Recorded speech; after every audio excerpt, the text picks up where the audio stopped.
How's it going, YouTube? It's Pilot Flame and we are back with another video, and today we're going to be looking at Final Fantasy XIV's next expansion, Shadowbringers level 77 dungeon.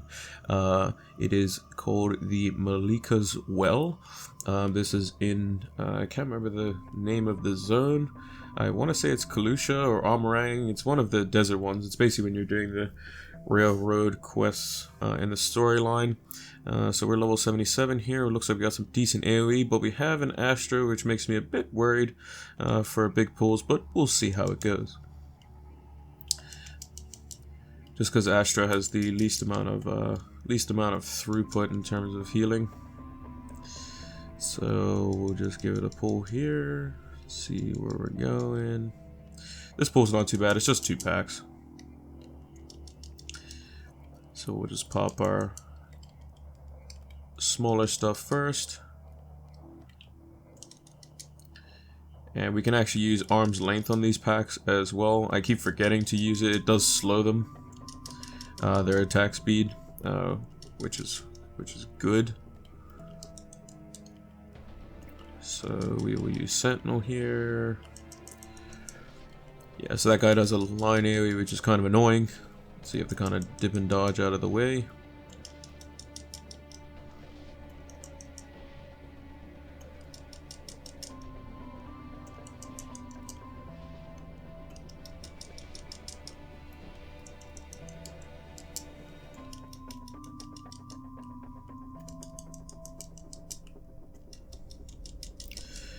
And we just AoE him down as per normal.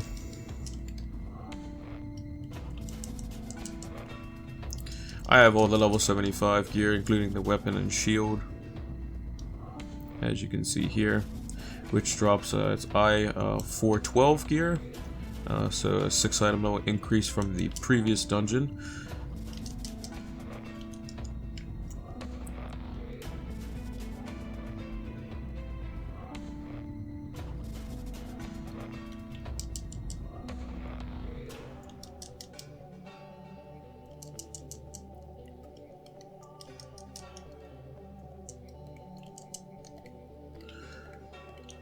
I can just stand in this because I've hollowed up.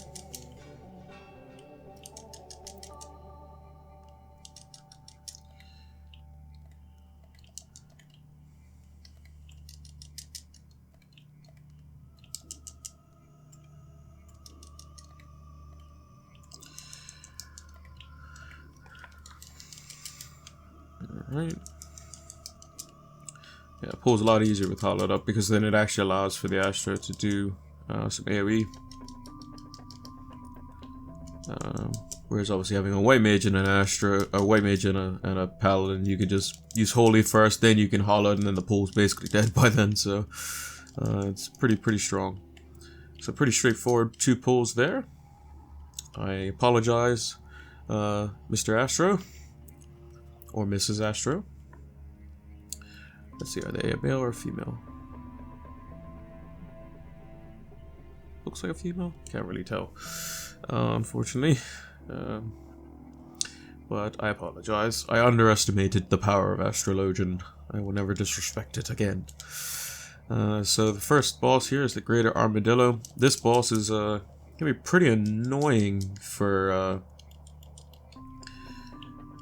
melees. So Tank Buster, Stone Flail, first ability here. Then drops AoEs on the ground, and then starts to do a channel in a second here after the AoE. So head toss the AoE, and then does a channel called Right Round, which knocks you back and deals damage, and then does proximity based damage again.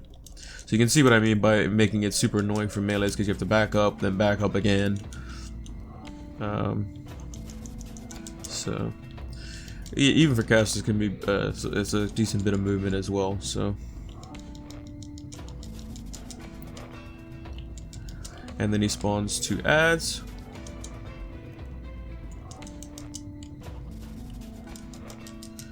which can actually get quite nasty because he actually does Stone Flail at the same time right here, which is the Tank Buster again, and then drops more AoEs.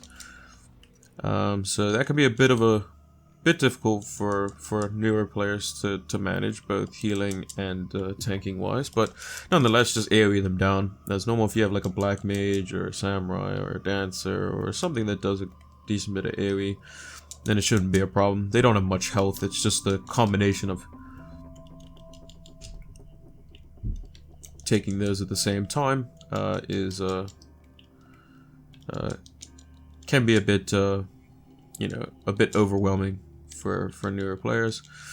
There you saw what I was supposed to do the last time, which was just basically back up and then dash back in. So if you have your dash up, then it's fine, or you can just invuln it with arm's length.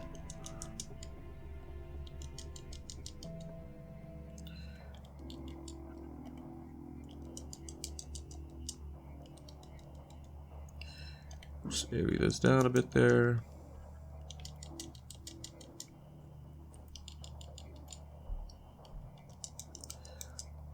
I believe it's a stack marker next. I want to say a pretty straightforward mechanics. Just stack when you see the stack marker, mitigate it, and same for the tank buster as well. Just mitigate that as normal. Pick up the ads as fast as you can, and then obviously back off from the proximity AoE. I have tank privilege, and it doesn't do too much damage, and I was pretty close to that just there. I only took 20k.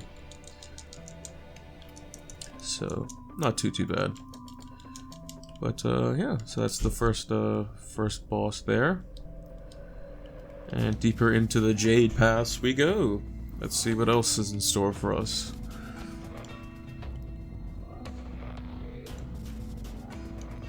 Is this the way that I go? I believe it is. Yeah. I always get confused. This is probably one of the worst pulls in the game because you can't go any further than this, and it's only 3 mobs, which is a bit disappointing. But yeah, you got the Royal Custard and the Well Holdoos, I think is how they're pronounced.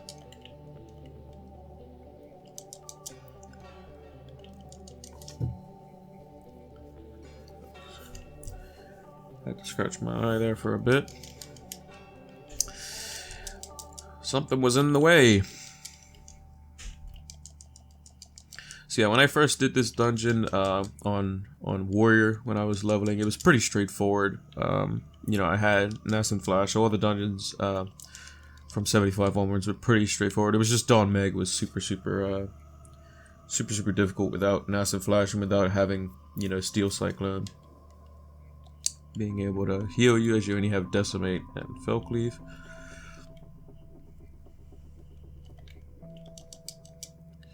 So we're gonna big pull these guys. Those big the Well Phobads, they do AoEs. They just kind of toss rocks at people.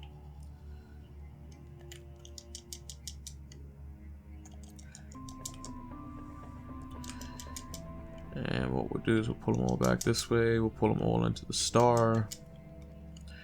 I'm gonna start using some stuff now.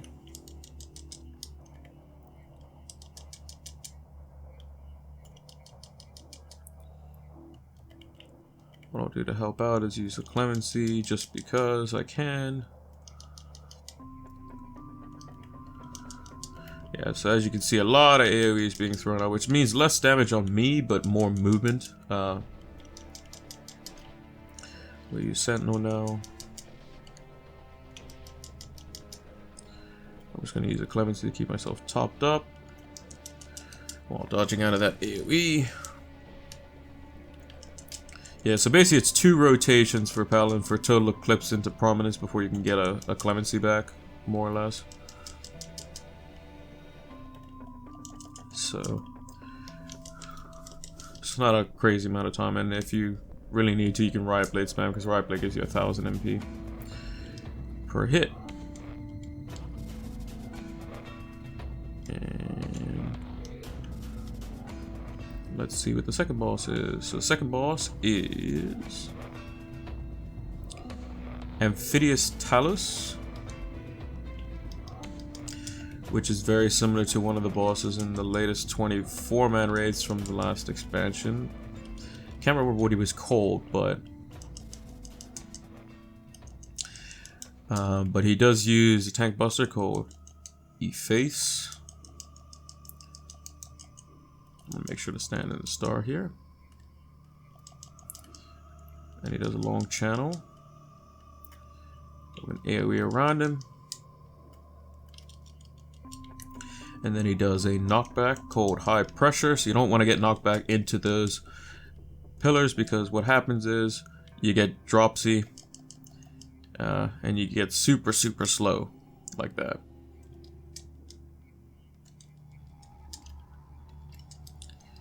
And basically he's just gonna shoot water around in a circle. And then he's going to use a face. And then he's actually going to follow it up with another one. So he does back-to-back tank busters from here on out.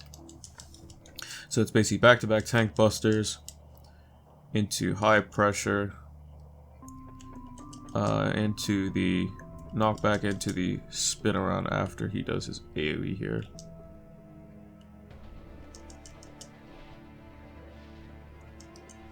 So since I don't have my knockback immunity, I'm just going to use my dash to get back to him like that. So we could just stand on this side and then slowly rotate around him. Pretty straightforward mechanic once you see it for the first time, but obviously something that can be quite punishing, especially if you go into the dropsy and you're quite slow. You can't really move around very well.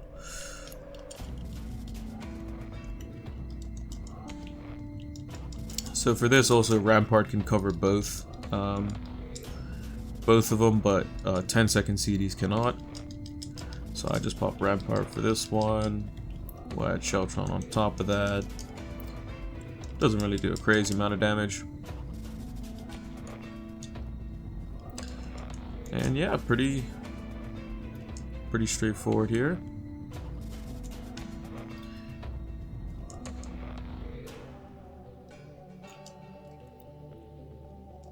And we'll just use our knockback immunity here, which I believe you have up every third high pressure. So also, one thing I found when leveling Black Mage is that the easiest thing to do is that you can actually stand like underneath him like this and just like do this. Well, not a great display of it there, but you basically don't go right like directly underneath him, but you can be super close to the center of his hitbox and just kind of sidestep around and slide cast around without taking any damage.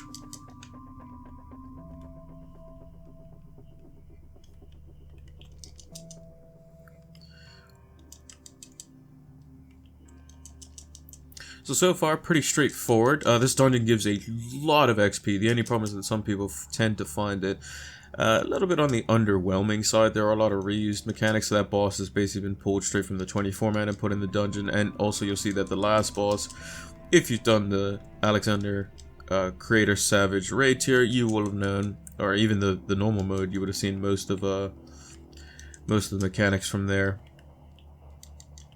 as well. And you'll see what I mean when we get there. I personally think it's a very simplistic boss. It is definitely a boss that if you don't respect it, it will basically take you down, like anything else. Even if you have seen the mechanics before. Obviously, you can get away with some things if you are a tank, and not so much if you are a DPS or any other job that isn't a tank.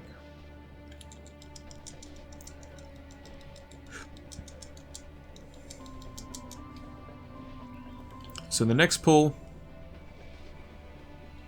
is a bit different.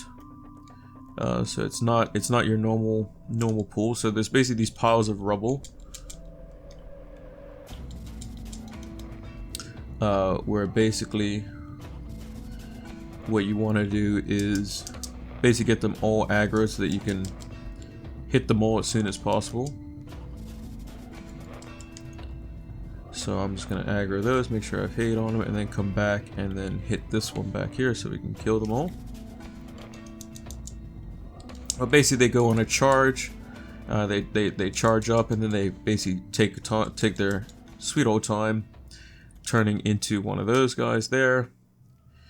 And these I just wanted to aggro them because I want to be able to get them close to each other so that we can actually AoE them down, because otherwise they just sit in their own piles and they're not close proximity for me as well as everyone else to AoE them. The two on this side over by the treasure coffer are close enough to AoE, but the third one just isn't. And some jobs it's not effective to AoE on 2 targets, it's better to AoE on 3. So I'll just dot that guy.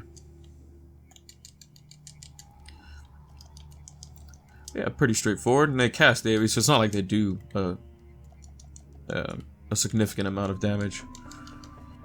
No real cooldowns required. Yeah, so basically after the second boss, you don't really need cooldowns, period. So, and looking around, you can see, we're just going to take a little bit of a look back here. So it looks like an old salt mine back here. Pretty cool. And then we got one of the coolest names for bosses, Light Warden Storage. Very simplistic boss, as you will find out, but nonetheless. Yeah, we basically go through the whole mine shaft and we basically find the underground salt mine storage, or crystal storage, or aether storage, however you would like to look at it. It looks like a salt mine to me, but we can see what he does. So let's see what storage has in storage for us. That was a pretty bad pun, but it's fine. Has in store for us. So, Instential Crank is just an AoE that he does on the occasion. Sometimes he spams them back to back. Now, Heretic Fork is basically Sacrament from Alexander, and functions the exact same way. You just got to go on the points, and then he does Breaking Wheel, which is the other form of the Sacrament. So the two types of Sacraments, where you stack underneath the boss or go on the point, is the exact same thing as Alexander. And what he does, his next mechanic is Crystal Nail. So those AoEs is where he spawns various different nails around the arena, and then he'll do either Heretic Fork or the one where you stack underneath his hitbox. And then what he does is he uses Censure, which basically makes it so that whatever mechanic he used just before when he was summoning the crystals is what he will turn all the crystals into. So all you have to do is just follow the crystals around. They always go around clockwise. So pretty straightforward there. And you can kind of stand on the ball like this as well. And that's all of his mechanics. He just rotates off of that, but it is random, so he can pick between standing underneath the balls versus standing on the corners of the AoEs. And then he'll just spam AoEs for the majority of it. There are no busters in this one, but obviously you do get a vuln if you get hit by one of those, either the Heretic Fork or if you're standing outside of his hitbox for the other one. And he can choose either or to start off with as well. He can do either or.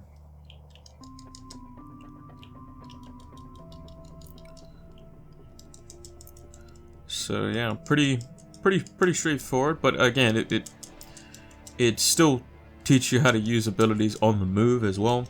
At level 78, Paladin makes it so that all their casts are instant casts. So obviously something Breaking Wheel is what it's called. That's what it's called.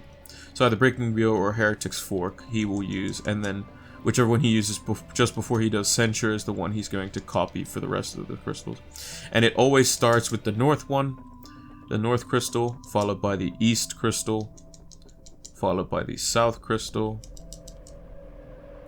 And I dashed in and got damaged for it because I tried to get a little bit more DPS in there. And it's basically just merry-go-round here. But for a job that casts, I noticed on Black Mage this was pretty fun because you have to get your movement patterns down a little bit. But that's just knowing the fight and what's coming up. So now it's just going to be another AoE after this. And his orders don't really hit for much, so as a healer you can pretty much DPS the majority of the fight unless if everyone's doing the mechanics properly. You just have to heal up for the 2 AoEs, which you probably only need 1 heal for anyway. So yeah, nothing too difficult here.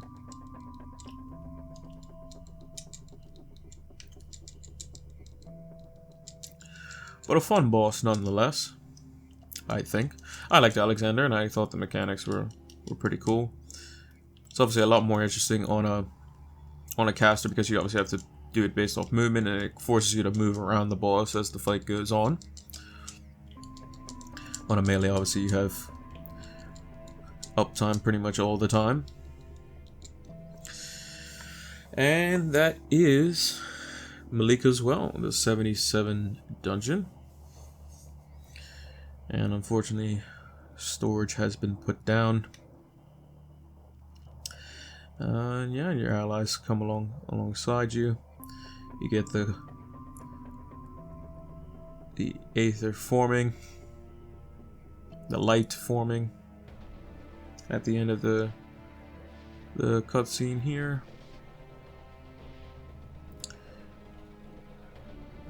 Which then ends up getting absorbed by you, but we won't spoil it for those that haven't done it already.